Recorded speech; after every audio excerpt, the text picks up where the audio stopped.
Everyone get out! Hello tankers and tankettes, welcome to a bit of live gameplay and oh my god scumbags, am I really going to do this? Am I? Okay, I am. It'll give me a chance to actually talk a bit about scumbags, and also I will play the Burt, which is not a true scumbag, that's correct isn't it? We'll start off with the Burt because it's a fun little machine. Tier 6 British artillery.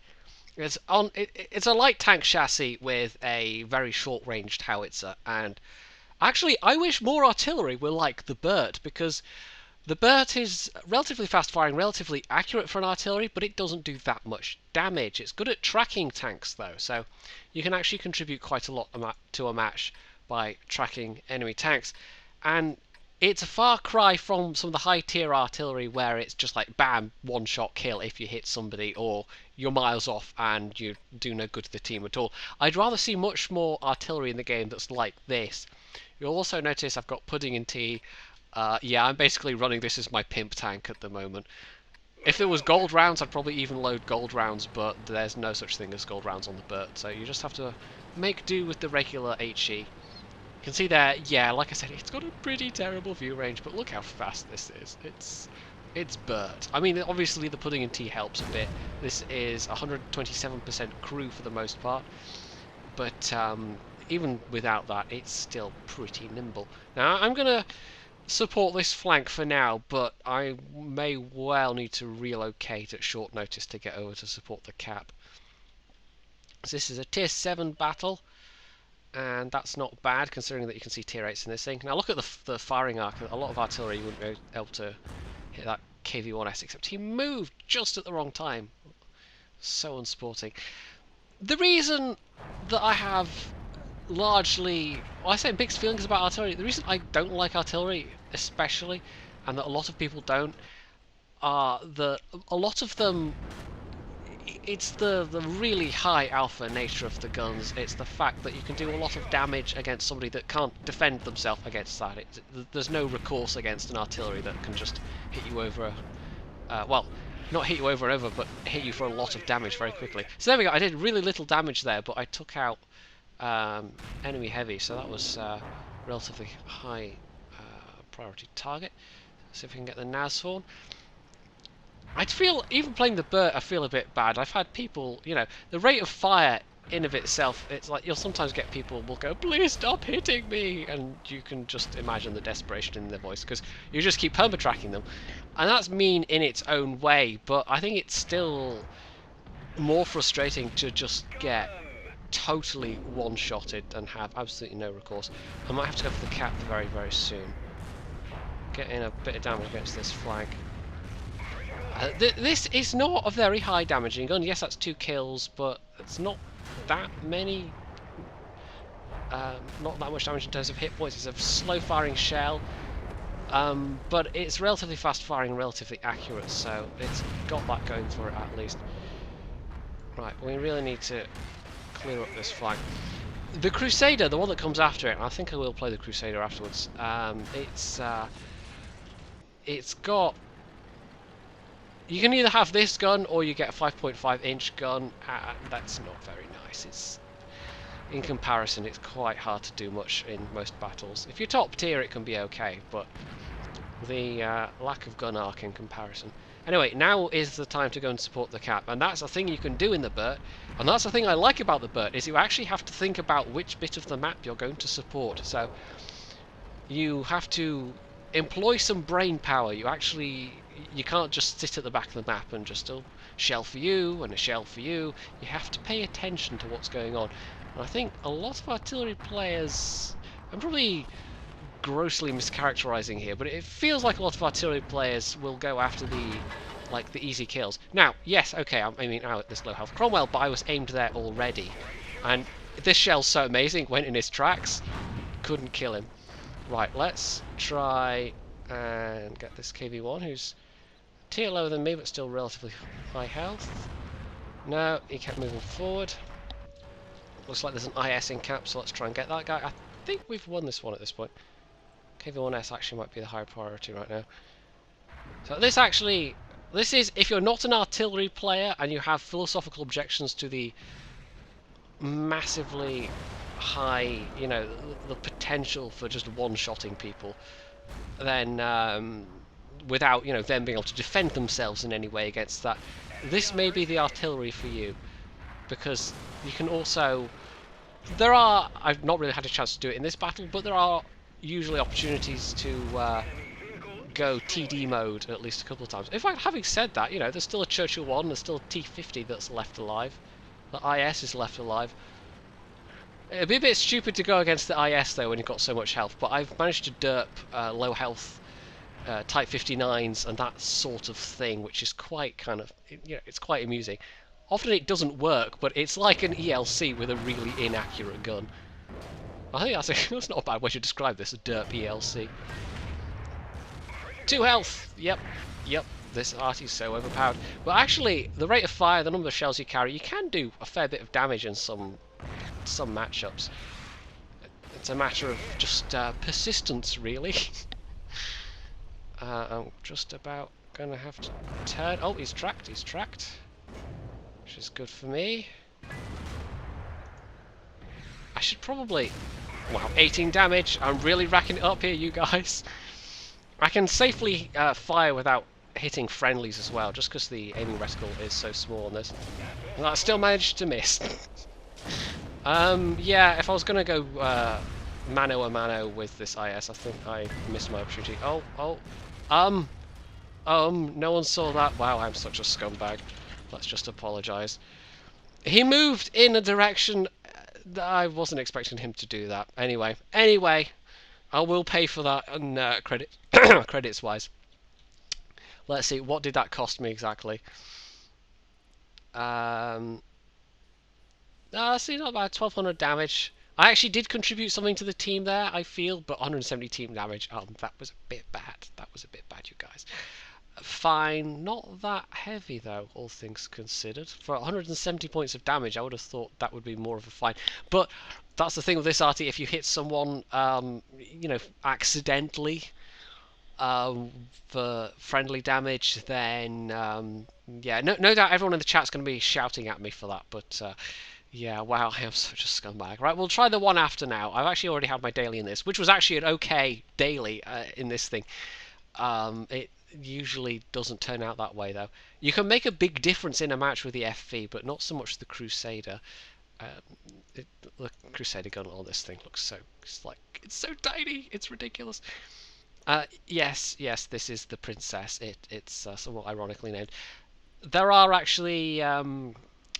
premium HE shells available for this. I do not use them. I mean, for one thing, that's a lot of credits for a bit of extra splash radius. It's not much extra. 4.5 over 3.15, so hardly anything extra. No extra damage, no extra... Actually, no, there is a bit of extra penetration, but it's not really... The premium shells on this thing are so not worth it.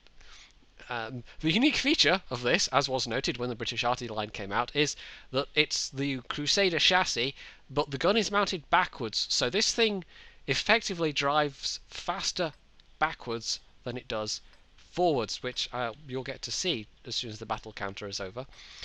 Now, that's the front of the tank, but as you can see, the gun's pointing towards the back, so yeah, it always pays to drive backwards, although the amount of time you can lose turning the tank to do that when you want to reposition can be quite annoying, but there's not much you can do about that, really. Again, this is sort of okay matchmaking, except given that I'm the only arty on our side, that's not actually a good position to be in. This does not make a good counter arty, it does not make a good lone artillery. It's over double the reload speed, and although in theory it's 900 average damage, you know, bear in mind this is HE, it's 900 average damage if it pens, and I can count the number of times I've penned with these shells on one hand, literally.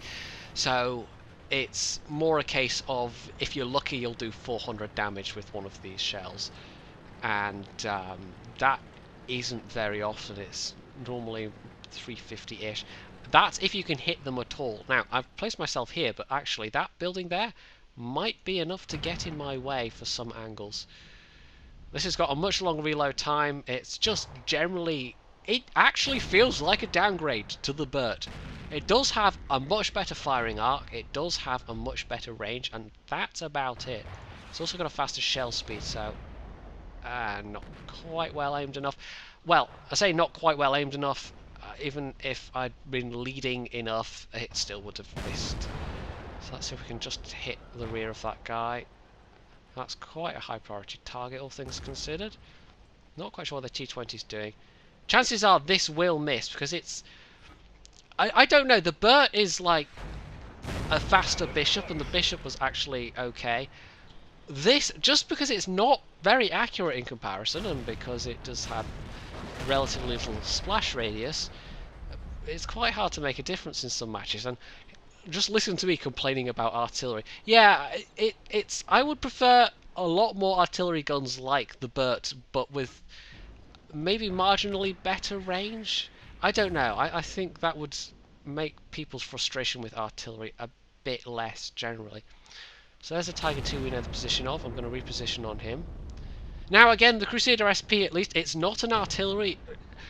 Even hitting things like Nashorns and Stuart Emils and Dickomaxes, very, very rarely do I get a one-shot kill. Mostly it will explode on something, a module, or on tracks, or whatever. Yeah, that missed. And generally just doesn't do much good at all. So I can count on one hand the number of battles where I've actually had a reasonable amount of damage. And there's a scout coming for me, so... Artillery! Defend yourself! Well, this is going to be interesting. Which way is he going to come from? Now, that chimney being there is actually going to be a large pain in the wahoonie. Can I react fast enough, or is this going to be... Is it going to be my just desserts? My justly deserved fate? What's he doing? I can ping for help. There's an A43 coming back already. Oh, there he is. Now, I should be behind artillery cover. What's this MT-25 doing? Even if I hit him, like, dead on, chances are it's not going to be a kill. Oh, he's just gonna sit there. Wow, he's actually got the thingammy gun with gold ammo, it looks like. Yep. Oh well. Yeah, you don't see MT-25s with that gun very often. And all of the gold rounds, which was probably not even necessary for a Crusader SP. It's Crusader hull, tier 5 armor. Tier 5 light armor, so... Yeah, I don't know, I randomly flicked to an E25, who is having quite a lot of fun there, it looks like. I don't know how this match is going to go, actually. We could just watch the rest of it, but I really wasn't able to contribute much to this match, it feels like, and that's a problem with the Crusader. I can say if I'd been in the Birch, I probably could have done more in this. But for reasons possibly passing comprehension, I've decided that I want my British Mastery badge, because I don't even know.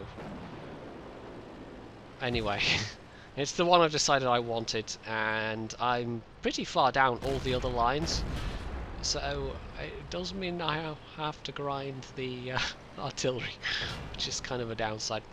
So I suppose I could talk a bit about artillery generally at this point, now I'm no longer playing and trying to concentrate. Like I said before, the real nub of it is that a lot of the times, especially in high tiers, there are a lot of situations, a lot of maps, especially, you know, I personally know this from playing a lot of slower heavy tanks, that sometimes you just have to grit your teeth and hope that they miss, because there is literally nothing else you can do. There's no smart tactic you can take, there's no playstyle you can adopt, because if you're...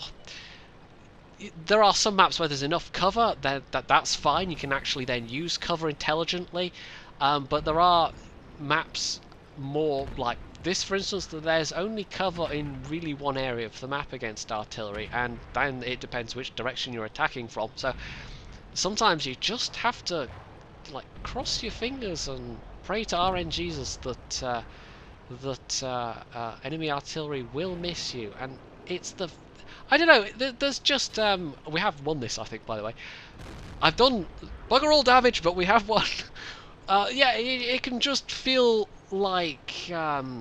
especially one of the high tier arties, if it pens you, or some of the like T92 or the Churchill, wow, the Conqueror gun carriage, that miss.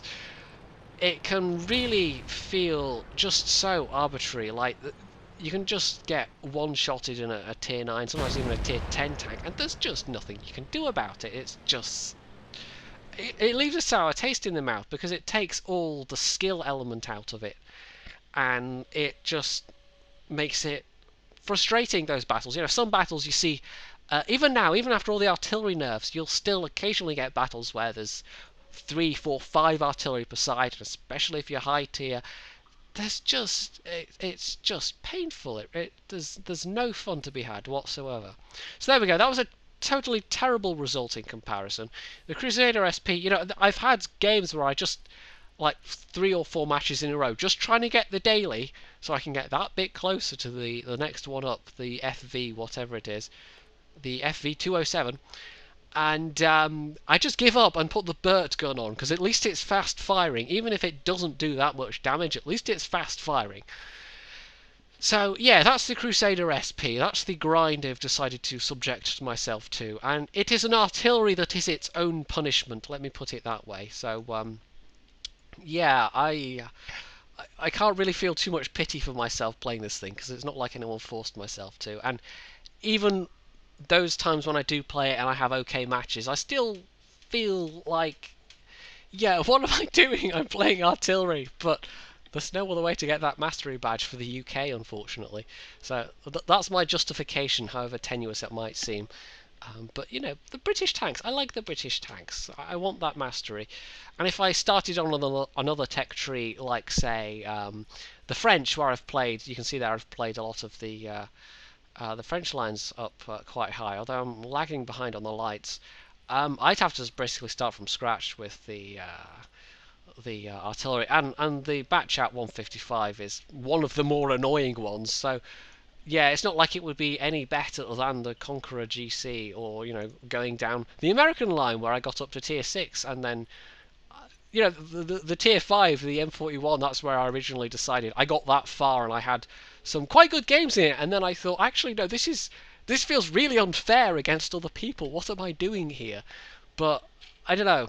Artillery's in the game. I've gone back to it. You might see some artillery videos in future. I'm hoping to have some entertaining Bert videos at the very least, because it's a fun machine. The one that comes after it, not so much. But yeah, there we go. I have played some scumbags. I feel bad, you guys. I feel bad. Even though I really didn't do much of anything in that second battle. That was pretty terrible. But that's most of my matches in the Crusader SP so far, even with the Top Gun, even with all modules.